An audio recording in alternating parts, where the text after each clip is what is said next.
ভারতে পালানোর সময় সাংবাদিক মোজাম্মেল বাবু শ্যামল দত্ত আটক। ময়মনসিংহের ধোবাউড়া উপজেলার সীমান্ত দিয়ে অবৈধভাবে ভারতে পালানোর সময় সাংবাদিক মোজাম্মেল হক বাবু ও শ্যামল দত্ত আটক হয়েছেন। এ সময় আরও দুইজনকে আটক করা হয়।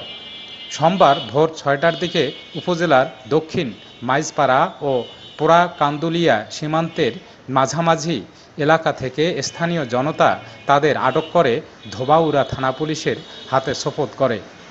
এ সময় তাদের বহনকারী একটি প্রাইভেট কার স্থানীয়রা জব্দ করেন বলে জানান ধোবাউড়া থানা পুলিশের ভারপ্রাপ্ত কর্মকর্তা ওসি মোহাম্মদ চাঁদ মিয়া।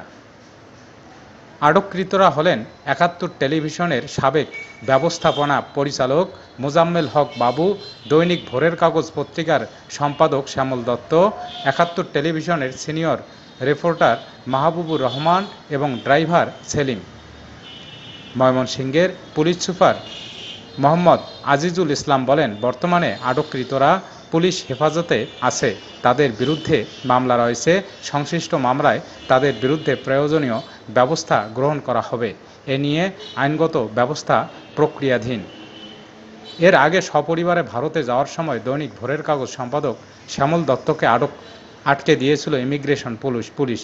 গত ৬ আগস্ট বিকেল ৩টার দিকে ব্রাহ্মণবাড়িয়ার আখাউড়া আন্তর্জাতিক ইমিগ্রেশন চেকপোস্ট দিয়ে তিনি সপরিবারে ভারতে ঢোকার চেষ্টা করেন।